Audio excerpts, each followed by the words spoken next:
Hello, in this episode we're going to talk about 2.6 resonance and formal charges. Formal charges, resonance structures, bond order, bond length, and bond energy.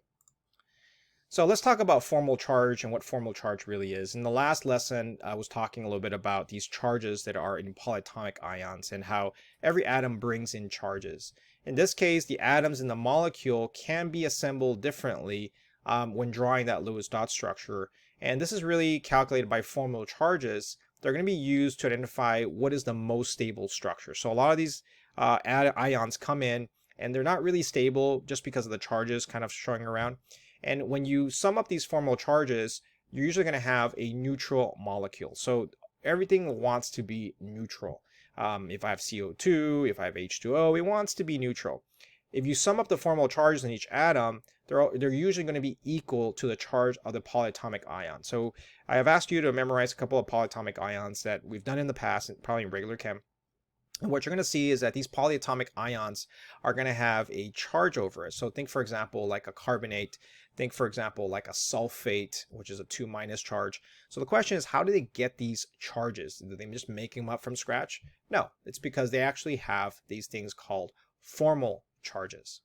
So how to tell whether a structure is most likely from a formal structure? So the first thing we want to do is we want to be able to find a Lewis dot structure that will have a formal charge that's close or equal to 0 first.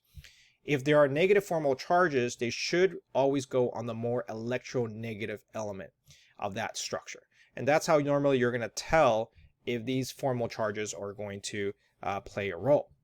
So let's talk about calculating formal charges real quick. So a formal charge, by definition, is you take the number of valence electrons around any atom, any neutral one, and then you're going to subtract it by the electrons to the atomic structure. So you're going to take all the valence electrons, subtract it by how many electrons are assigned to the structure of the atom, and that's going to give you that idea. So down here you see the number of electrons that are assigned to the atom in the structure, which is equal to how many lone pairs you have, plus the number of bonding electrons divided by 2. Now we're going to do 2 here because when you're bonding electrons, what you're normally going to have is a sharing of electrons. So that brings us to our first example here. Let's take a look at NCl3 versus CnL2. So the question is, which one is more stable? So when you're drawing Lewis dot structures, you can technically draw this one or this one. It actually satisfies the octet rule, and it has the correct distribution of electrons. Both elements have electronegativity value of 3.0, but only one of them is the actual correct structure. So which one would it be? So the first thing we want to do is we want to find out which is the more stable molecule. And the way we're going to do this is we're going to use a formal charge.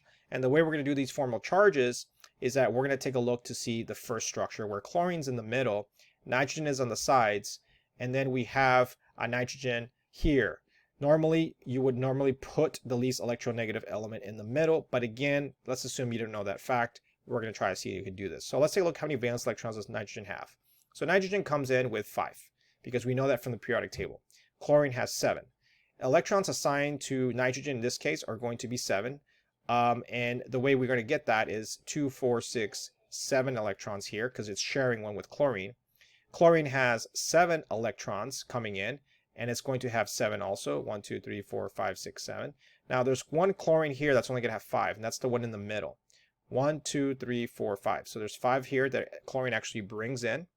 And then the formal charges, we're going to take a look at that difference. So nitrogen here has -2, chlorine has a 0, but then it has a positive 2 charge here. So most likely this is incorrect.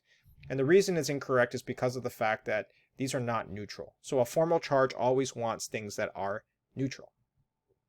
So let's talk about the other way. Put nitrogen in the middle, but we have chlorine on the outsides. In this case, we're going to assign those chlorine again. We're going to put 7, 7, 5. But now we're going to go ahead and take a look at how many electrons we have for each one. So chlorine here has 1, 2, 3, 4, 5, 6, 7. 7, 7, 7, and then nitrogen has 5. And then in this case, your formal charge is going to be 0, 0, and 0. So most likely this is the structure because of the fact that we have a 0 formal charge. Now a formal charge, again, let's talk about the second example, CSN or SCN. Again, you can actually do this 2 ways. You can write it down as carbon, sulfur, and nitrogen with a minus charge, excess. And so both of them have a 2.5 value. but only one of them is correct. So again, we're going to do the exact same setup. So here we have C, S, and N. Valence electrons for carbon. Carbon comes in with 4, 1, 2, 3, 4. Sulfur comes in with 6. 1, 2, 1, 2, 2, well, 6 valence electrons it comes in because it's in group, and here it's actually sharing those. And then nitrogen comes in with 5. 1, 2, 3, 4, 5, and then obviously the sulfur kind of adds into it. How many electrons are assigned here for carbon? It's going to be 6. So we have 6 electrons, 1, 2, 3, 4, 5, 6. Sulfur here has 4 because it actually shared those electrons even though it came in with 6. And nitrogen has 6. So because of that, we have -2, 2, and -1. The carbon and the nitrogen are negative, so that's most likely not the correct one. If we take a look at carbon in the middle, which coincides with the least electronegative element in the middle, at that point, we're going to have 4, 6, 5. Electrons assigned are going to be 4, 6, 6. Formal charges are going to be 0, so most likely it's the structure. Now keep in mind that it doesn't necessarily mean that that's the perfect one, because here nitrogen is in -1, so it's not always going to be a 0. But what you're going to get is you're going to get, majority of it being 0. All right, so let's go ahead and do this first one. Draw the Lewis dot structure for SO4 and check its formal charges and count how many of ththose are in the polyatomic. So SO4 2- is called sulfate, and it has a 2- charge, which is obviously giving it that extra charge. So what we're going to do is we're going to write down the electrons. We're going to add the 2, the 4, 6, and it's going to give us a 32 number. And then we're going to put the least electronegative in the middle as usual, because that's the general rule for writing Lewis dot structures, and connect the oxygens around them. And then we're going to complete the octet. So in this case, we're going to put 6 electrons around them. We get a 2- charge. Sulfur has, obviously in this case, 2, 4, 6, 8. And then it comes in with that. And then what we do is we add up the electrons to see what we have. In this case, we have 32 electrons coming in from the 4 from the oxygens, which is 6, which is obviously 6, and then the sulfur, and then minus the 4/8, which gives us the those electrons. And our answer here is going to be 0. We're going to check the formal charges for this, and we find out that oxygen here has 6 coming in, but it's actually using 7. It has a -1, -1, and -1. So after doing all of that, we find out that these are all -1 charges across. And the sulfur in the middle comes in with 6, but technically is only using 4. Okay, so 2, 4, 6, 7, so that's a +2 for sulfur. And if we add up the multiple bonds, so that probably is not probably the best way. Has way too many negative charges. So what if we change this a little bit and make it into multiple bonds to eliminate those excess charges? So what we're going to do here is put a -1 here. We're going to put 2 double bonds here on the sulfur, and we see that now oxygen has a 0, and this oxygen also has a 0, which brings us to 0, -1. So I think this is going to be it. This is the double bond design is actually the better one because of the fact that you're able to have that. All right, so let's go over to bond energy real quick.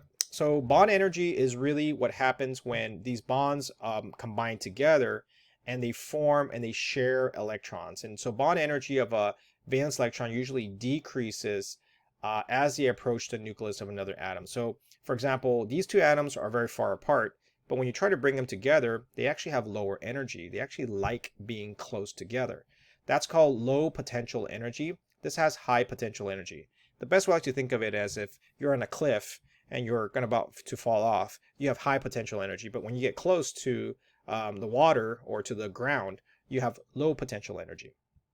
And this is actually driven by electrostatic attractions. In other words, how closely these atoms are attracted to each other. And so generally when you form a bond, you release energy when you make a bond. So bonds, when you put them together, you release energy. Kind of weird actually if you think about it, because the potential energy decreases as these bonds are forming. So think of it this way. If I want to put two things together, it's actually going to release excess energy. But however, if I want to break apart that bond, I must actually add the same amount of energy that was actually released. So in other words, that potential energy is going to increase as the atoms are farther away from each other. But if I want to go ahead and break that specific bond, I got to put some energy in it. Now, a resonance structure is going to be something where we have many molecules that have double or triple bonds that could be between different atoms. And so these are ones where you can have possible Lewis dot structures that are still correct, and they have the correct formal charges. But the difference is that you have to draw these resonance structures different possibilities. In the AP exam, if you're asked to draw Lewis dot structures make sure that you draw all possible structures, especially for resonance structures when you're dealing with Lewis dots. Otherwise, you may get some points docked off. So here's an example of resonance structures for ozone, O3. So O3 is composed of 3 oxygens, also aka called ozone. And in this case, they're about the same length, but they each contain 3 electrons each, okay? So in this case, you have 2, 4, 6, 8, 2, 4, 6, 8, 2, 4, 6, 8. Ozone has the average of these two structures. So if you were to put them together, what they're actually going to do is they're going to have a bond atoms about 1.5. In other words, how many bonds you actually have.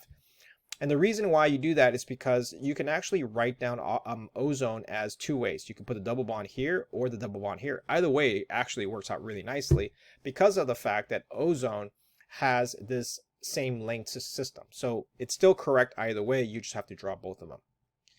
Another example is nitrate. Nitrate is a polyatomic ion with a minus charge, and nitrate is NO3. And in this case, it's because of the fact that it has an effective bonds between nitrogen and oxygen of 4 bonds divided by 3. So there's actually 4 bonds here, 1, 2, 3, 4, and then you divide it by 3 atoms. That gives you about 1.33 bonds. So whenever they ask you for how many bonds you actually have or effective bonds, you basically take the number of atoms and then divide it, bonds and then divide it by the atoms. So in this case, nitric can actually cycle to all these 3. Formate is another example, CHO. CHO bonds are between O and C. They're on the same length. And what happens is that they're going to have a negative charge. And again, the bond lengths are going to be about 1.5 carbon. So you can kind of take 3 bonds and then divide it by 2 atoms. Okay. So the question here is which one has the shorter bonds, O and O or O and O? Okay, so let's take a look at one by adding that O. How does that actually change the whole thing? So the first thing is we're going to take a look at the bond order of 1.5. In order to get the bond order, again, we basically have to do that division, right? So if you take a look at how many bonds you have divided by how many atoms are bonded with that, that's going to give you that bond order. Okay, so in this case, we're going to have 1.5 bond order. And in this case, we're going to have 1.33 bond order. So the question is which one has a shorter one? And the answer is NO2 minus is going to have the shorter bond, as the effective number of bonds between N and O is greater than that structure. So generally speaking, when you take a look at the bond orders, it will actually tell you the length of that structure based off of that bond order. So let's take a look at O2 and O3. O2 has a bond order of 2, and O3 has a bond order of 1.5. So in this case, we're going to take a look at O2 has the greatest bond energy, because the effective number of bonds is greater. So the more bonds that you actually have, the more energy you're going to have in this case. So energy and bond length are interrelated. The more bonds you have, the more likely you're going to have more energy. Now, sometimes the Lewis dot structure has limitations, and this has to do with resonance structure. So many of the double bonds that are shown in accepted Lewis bonds are not really double bonds. They're technically 1.5, 1.33, and 1.25 bonds. So when we talk about double bonds, we're really talking about that division we're talking about earlier. In some cases, the resonance structures must be used to refine the Lewis dot structures to accurately predict both the bond energy, and the bond length. So again, just keep this in mind that we're actually using all of that to be able to figure that out. So octet rule really fails when there's too many, when there's an odd number of valence electrons. So for example, let's say look at nitrogen monoxide. So nitrogen monoxide here has 5 valence electrons. Oxygen here has 6, and that's 11. So oxygen here is actually going to get 8 as it gets more electronegative. So there are a couple of limitations that I would say is just make sure that you're aware of these limitations of both the Lewis dot structure and the octet rules.